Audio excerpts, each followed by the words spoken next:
So binaklas natin. Ayan yung wire nya. Ayan, kapiraso na lang mga guys. Putol na.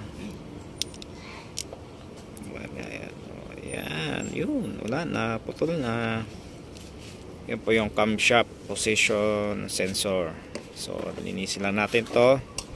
At hindi naman po sira yung kanyang sensor.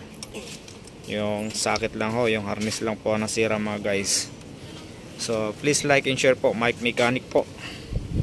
Salamat po mga guys.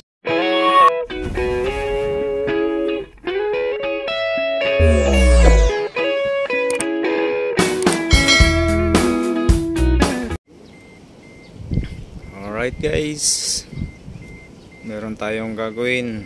Isuzu Altera check engine po mga guys. At palyado. Start muna natin.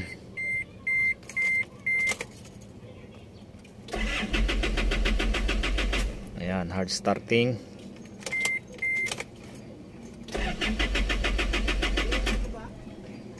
Okay, hard starting po mga guys. Hard starting mga guys. Iscan natin kung bakit siya hard starting.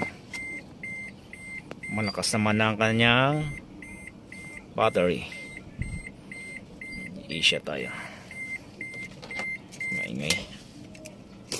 Pinunod ko muna ng suset. Maingay. Isuzu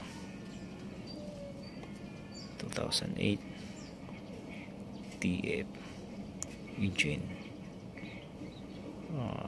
JJ1 shot sa mga guys, for JJ1 TC. So pindutin natin.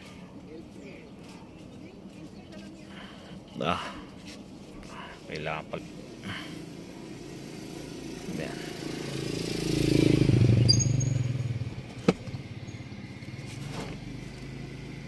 Trouble code, red code. Ayun guys,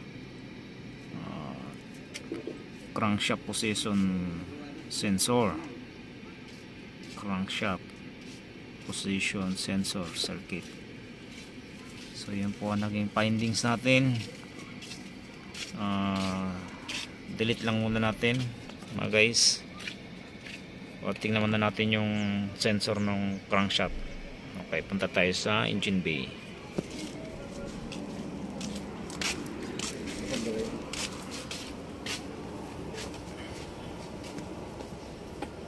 Ayan po ang crankshaft nya. Camshaft. Ay, may tama yung kanyang sensor guys. Ayan. May tama po yung kanyang wire. Ayan yung wire. Ayan. Tama po ang kanyang wire guys. Ayan. Dahil matagal na po ang kanyang sasakyan, may kaedada na. So, yung mga wire natin ay nagtututong po yan. Ayan. Kitang kita naman po. Ayan. Yung wire. Ayan. Dalawang hibla na lang nakakabit. Okay, hard starting. Mahaba talaga ang starting niya. So ayusin lang natin yung wire na yan.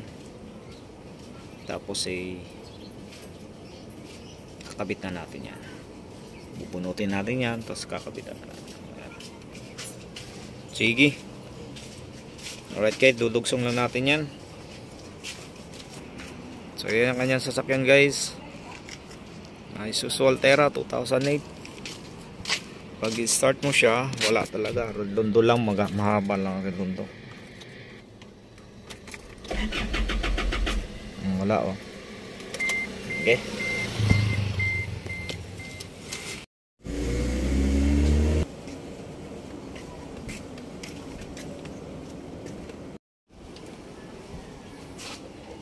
So yun na nga guys, ayos na ang ating wire. Nahinang na natin ng ayos yung camshaft position sensor. Yan. I-start na lang natin to. At diretso na rin po guys sa kanyang PMS. Na-change na rin natin yan. I-change oil din. Linis din ng brakes. Papalitin tayo ng fuel filter mga guys. Yan. Linis din ng brakes.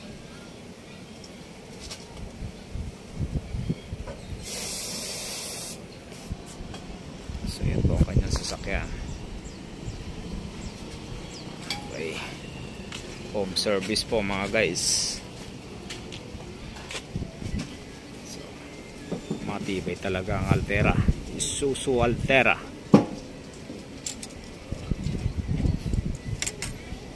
Papalitin tayo ng drain plug. So yung drain plug niya ay gastado na rin yung mga thread.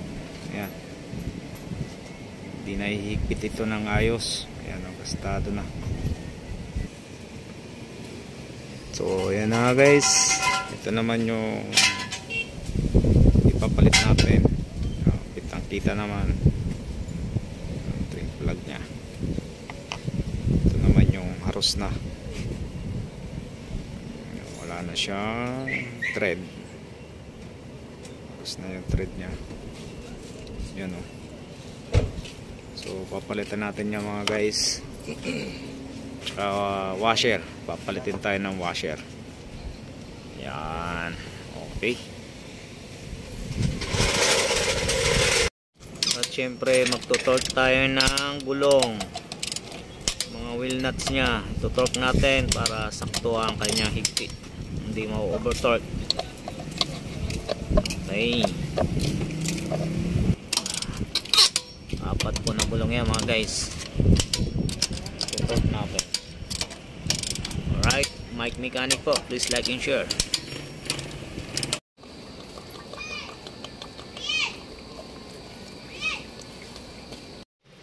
Okay guys, na change oil na natin at correct na rin natin yung wiring. So iscan muna natin. Buksan natin yung susian. Medyo umuulan lang po yan. So iscan natin siya. Nabasa yung ating scanner. Diagnose. Ay siya. Isuzu. Oops, select modern. Engine 3.0 4GJ1LC Transtron.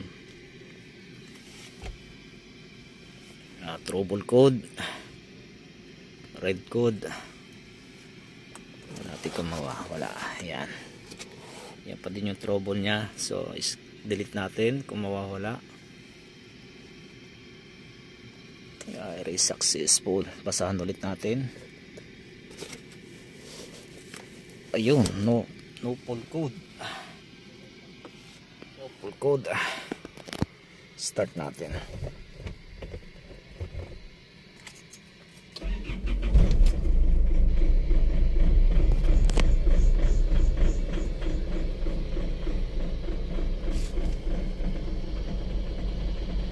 Mayroon pa rin siya. Mamalag-malag pa rin siya, guys. Ayan. As you can see, malag-malag pa rin. So may problema pa rin to mga guys. I-scan pa rin natin to.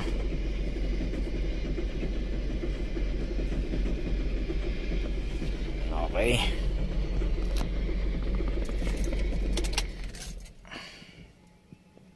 So yun na guys, wala na, ayos na.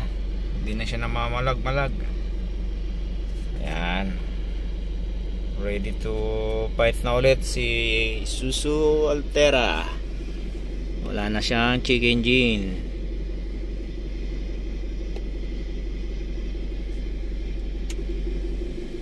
Aircon natin para malaman. Scan. Yan, no pull code present. Okay. So naging problem ang kanyang camshaft sensor. Camshaft sensor niya po ay putol ang wire.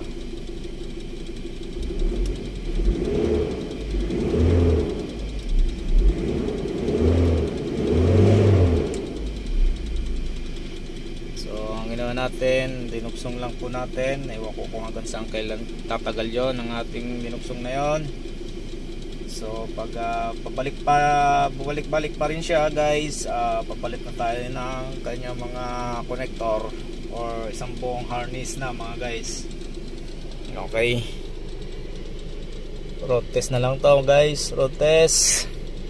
Alright, please like and share Mike Mechanic po mga guys.